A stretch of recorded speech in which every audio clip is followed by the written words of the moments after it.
There you go. Hi. Hi.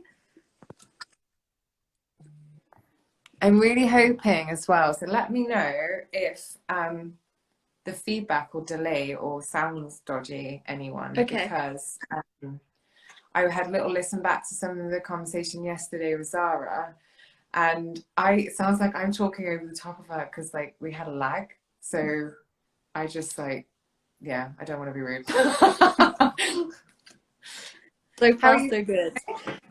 I'm okay, thank you. I'm good. I'm in the shop trying to put anything on social media yet of the inside. So this is a little sneak peek. But yes, I'm good, thank you. How are you? Yeah, no, it's good. I'm good here. Had a really good night's sleep last night. That's always a good one with a toddler. Amazing. We Amazing. just to give a little bit of background then to anyone that's watching that hasn't yet come across my Advent, my Unfuck Christmas Advent. I've been running this now since the beginning of December up to the 24th with the mission or the intention of trying to address issues that occur at Christmas, common issues at Christmas, and trying to reconnect us with either overcoming those problems and reconnecting with the spirit of Christmas. And for me, that's about creating joy, peacefulness, making it relaxed and enjoyable and successful, as opposed to stressful and expensive and disconnected from others. And one of the subjects that I wanted to address, I don't think we couldn't not, is the sustainability of Christmas, especially with COP this year. I hope that it's lifted people's awareness of the problem, not just at Christmas, but all year round. And I couldn't think of anyone better to talk to than yourself, Leyla, in terms of sustainability and all the amazing things you're doing and the shop reopening this week. So for anyone watching, do you want to just give a little bit of background about what you're doing and why you do? Sure. This is my first time doing this in a long time, so let me make sure I'm not dusty. So, rewind 2 years. I opened Trowbridge. Trowbridge. Where I'm from, Trowbridge. I opened the first zero waste shop here, which is a plastic-free refill shop. I was very lucky enough to fundraise £10,000 to open it, as it was a not-for-profit. And yeah, we opened the shop. It was a great success, but as we all know, COVID happened and it took a bit of a toll on our business for understandable reasons. People became on a tighter budget. The environment wasn't their number one priority.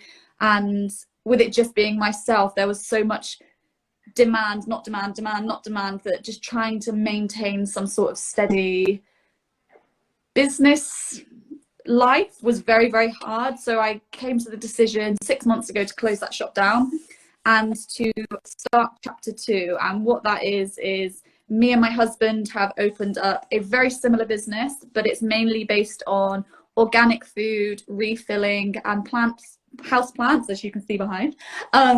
So yeah, we're opening on Saturday. We're based on the high street now in Trowbridge rather than inside of another building. And yeah, it looks amazing just looking at it now, and I'm really excited to show everyone. And yeah, it's just, for me, the reason I did this was because I have a daughter, similar age to your daughter, and when I had her, I lived in Bristol, and sustainable options around us. And then due to circumstances, I had to come back home to Trowbridge, and there wasn't a shop here that suited my lifestyle. So I thought, right, I'm just gonna have to do it. And like the title of your thing, I just thought, fuck it, I'm gonna have to do it because no one else had done it. And I've got nothing to lose. I've got more to gain, nothing to lose. So I just thought, if it doesn't work out, at least I've tried. And yeah, 2 years later, we're here opening the second time. It's incredible, and I'm so excited for you this week. I think the thing that gets me is that what you're doing with your shop, though, it might be in one place and in one town and community, but it helps raises awareness of the impact that the changes that you're encouraging can have on our planet, on our environment, and for our children's future, effectively. So it's not just for us, it's for the generations that come afterwards. And on the subject of Christmas, there's so much waste each year. It's phenomenal. And I actually started to look at some of the statistics. I was shocked myself. It's really made me rethink some of my decisions this year. And it's hard, isn't it? It's hard to let go of the things that you've been, like Christmas cards, for instance, like, you know, for a lifetime, it's a tradition of sending cards. I think it's quite a British culture thing. And I'm just connected. I don't have internet on my phone at the moment, so I'm connected to my husband's phone. So there might be a lag that way. So one thing I saw the last couple of months on good old TikTok is people have been collecting boxes of paper. So whether it's envelopes, they've taken the plastic off, bills, whatever it is, paper, they've put it in a blender and then they've made their own paper to then make cards with. So it's a bit of a hobby, cards, if that makes sense, rather than kind of buying paper, decorating them yourself, or buying a packet. People are recycling and reusing if they want to keep that tradition going, which I absolutely love the idea of. And another thing I find really helpful with having a kid, and I don't know if you do it, is I get Esme to make the Christmas cards, and then family members want to keep it as like a little ornament. That's where I was at. I think this year I'm going to just reduce the amount of cards that I'm sending. Maybe write some letters to my friends and things like that, just on my plain paper. And for family and like close family and friends that would love like nice artistic things, that me and Vivian will create some. So yeah, I just sort of reframing and making those healthier planet choices for us at home. The other one that really got me was wrapping paper. And I didn't know that actually a lot of wrapping paper is not recyclable because of dyes and stuff that's in it. But we use a lot.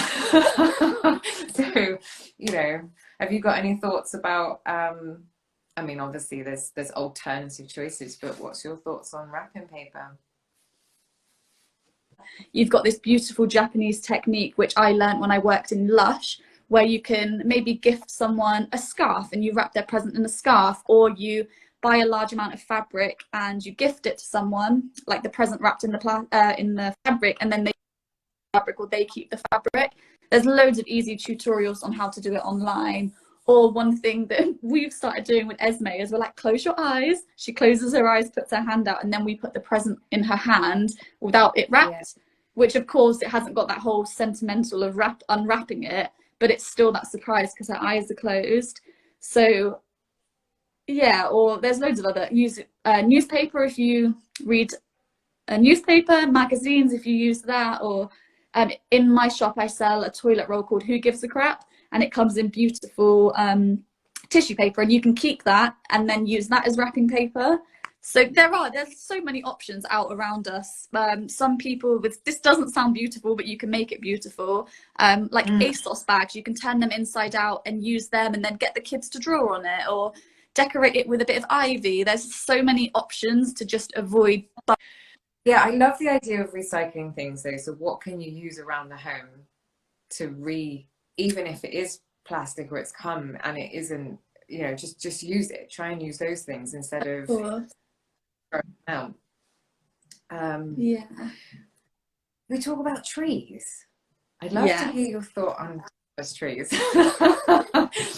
Okay, so there's my personal opinion, because I don't have a garden, so I can't buy one, repot it and keep it alive. I have a plastic tree. However, I bought it 2 years ago in the reduced to clear section, which was going to be binned in Wilko. So I think I paid £10 for a £60 tree, and that will last me forever. So even though it's plastic, I made the conscious decision to buy that, knowing that it would last me forever. And I think real trees are great. However, I only think they're great if I don't know the process fully, but if you kind of keep it alive past Christmas to then reuse it the next year. You can get Christmas trees where you rent them and you give them back and they repot them, and then you can get it again next year. So I think getting one off the shelf every year is a big no-no. It's just reckless, it's stupid, it's pointless. And the same with buying a fresh tree every year. No. So it's interesting because I had this. So we also have a plastic tree here. We brought it 9 years ago when we moved in on the 17th of December. So I had the tree ready to move in and make it Christmassy. And it's still got like forever in it. You know, they might, branches might break off, like some things break off pretty just, and there's a few that I've had to wrap with some string to hold them together and that. But by the time you've put your lights on and everything, you don't notice that. Yeah. And so I was thinking about it in my like justification for myself when I started to think, well, have I made the wrong choice? And I was thinking, well, the carbon footprint, so to speak, I know it's plastic and I know it's not, it can't be recycled in the same way as you can chip down a tree and things like that. Yeah. But what's the carbon footprint of everybody going out and getting a real Christmas tree and then not disposing of it properly, or even then all the machines and everything that's then chipping these trees? I thought, for me, I was like, planting more trees. If we plant as many trees as we like have every year and don't cut them down, or we pop them and we do those sort of things. And I was sort of trying to work, I don't know what the statistics are, but I was thinking, I'm sure having a tree, a real tree, en masse isn't actually great for the environment. I know it's that versus plastic, but if you're going to get a plastic tree and chuck it out every few years, that's not great either. But if you buy a tree with the intent of keeping it for as long as it's still standing and in one piece, you know, it's like forever. Because it's not single use either, you're reusing it every year. Yeah. And because as a culture in England, because we love Christmas so much, whether you want to think of it as just decorations or the commercial side of it, we do get that tree out consciously every year. We consciously decorate it like it's part of the tradition. It's not, oh, I'm going to play with it for 5 minutes like single-use toys, get rid of it. And it's not like that. It's a lifetime plastic. There's quite a few things in life like that. Like plastic does have a purpose. It's just using it correctly and not using it singly or to dispose of. I think that's really powerful though as a concept for people, especially as with, you know, consumers and individuals are starting to get their head round what they can do to improve their impact on the environment, because it's not always the case, like you say, that plastic is bad and it doesn't have it's how you use it and how you reduce your like overall waste. And if you can recycle even just within your home something like your bag for your paper or something like that, then that's a conscious choice, and actually makes it easier, I think, for people to make decisions in their home, because I think it can be quite overwhelming. We've all got busy lives. We're also used to just doing what's easy, what's natural to us. And making this kind of change can sometimes feel quite overwhelming.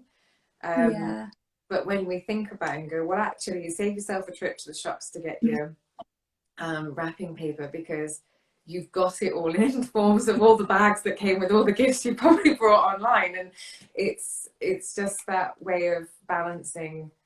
And I said this last night to Zara, in terms of like people making choices that are right for them. And this is a topic where change has to be quite drastic, and I think has to be quite fast for us to really make big inroads in where we're at environmentally. But it doesn't, each individual doesn't have to, you know, if you just made a few simple changes in your home, then you're contributing, and then that gets easier, and then next year or through every month of the year you can start introducing these changes. What's your top tips just generally for people, apart, you know, like recycling in the home? Is there anything else that would help people kind of get to grips with it and not be afraid of playing their part? So my 3 top tips, the first one is, I'm going to say this wrong, so I'm going to consciously think of this, is it's better for there to be 1 million people doing one thing imperfectly rather than one person doing things perfectly. And I think of that in terms of living plastic free and recycling. So even if every person carries a reusable carrier bag, it's better that there's 1 million people doing that rather than one person living completely plastic free. So that's my first tip. The second one is, I can only speak as a woman. Going through my handbag, going through my daughter's backpack she takes to the childminders, I always carry around bamboo cutlery, a straw. I carry around reusable sanitary pads, a bottle, just things that I know I'm going to use on a daily basis. What else have I got? I'm looking at my bag thinking I've got snacks in there ready in case I get hungry. And then that kind of ripples out into my husband's work bag, and that ripples out into my daughter's bag. And then when I'm with friends and they're like, oh, I need this, I'm like, oh, I've got it. And then they're like, oh, I need to get one. So it's kind of like a ripple effect, leading by example. And then my third one, which I say to customers, is sometimes it can be really overwhelming coming into my shop and being like, oh my goodness, like, where do I start? Like, you've got kitchen stuff, you've got bathroom stuff, you've got food. And I say just choose one room at a time. And most people choose their bathroom because you can swap your toothbrush to a bamboo one. You can swap your liquid soap bottles into a soap bar, and then you can go all the way down to like your toilet roll, your I'm just looking at all the stuff now, your shampoo, your cleaning liquids, you can refill all of them. So just start one room at a time and then move on to whatever room you want next. That's the easiest way to do it. But also, you don't have to be on like a luxury budget to be able to live sustainably. You can do it what works for you. You don't have to buy a brand new, I don't know, stainless steel straw. You can use a plastic one over and over again. That again is a sustainable option. Use your Pepsi bottle over and over again rather than just 20 quid on, I don't know, like a bamboo one. You can reuse what you've got, and that is also sustainable. The same with clothes. Like, if I've got a pair of trousers that I no longer like the style because I love fashion, I'll take them to the tailors and get them adjusted. I'd rather make that conscious decision rather than buying something new when a new style comes out or a new fashion trend, or buying things that are timeless, or whatever the case may be. Just kind of thinking ahead more than just that present moment, about maybe a month down the line, a year down the line. That's really good, Leyla. Thank you. I've taken loads away from that in terms of really simply how we can make impact positively. And one of the things I want to try and get people to do this Christmas is make a positive impact, whether that's on a person that they know or on the environment. And it helps us feel like we've got purpose, like we're not just hearing things on the news and it's somebody else's problem, but we're actually being able to contribute. So thank you for coming and sharing that with us today. Before we wrap up though, I'm going to do a couple of, I don't know if you saw this yesterday. So this or that, Christmas this or that. You've actually answered one of them already and surprised me slightly. So on the Christmas, real plastic or real tree, and you've already given me that one. I would have a real tree, but I live in a flat without a garden, so for the minute it's plastic tree. But when I do get a garden, I will do something sustainable with my plastic tree. Maybe bring it to the shop. I don't know. Movies. So this isn't 100% a Christmas movie. Die Hard or The Grinch? I don't think I've ever watched Die Hard.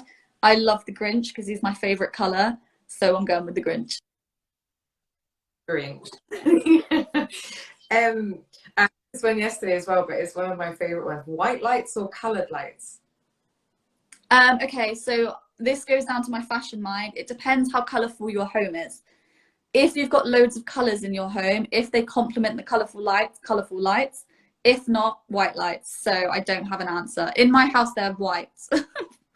Yeah, I'm white. I've got lots of white. Custard or brandy cream? Neither. No. Pass me the cheese. Yeah, literally. And then I'm gonna ask this one because it's a little bit of a contest. So, but Mariah or Bublé? Definitely not Michael Bublé, and definitely not as much Mariah Carey. But if I had to, Mariah. Okay, loving that one. And I thank you so much, Leyla, for coming and doing that. I hope you've had a bit of fun talking about it, and so exciting. The shop opens tomorrow, yes? I just got you smiling. It's good. Tomorrow evening we're opening to friends and family, and then Saturday to the public. Amazing. I hope it is a huge success, and I'm confident it will be. Thank you. Yeah, thank you so much for coming to chat to us. I appreciate it, and I wish you a great day. Thank you everyone for joining.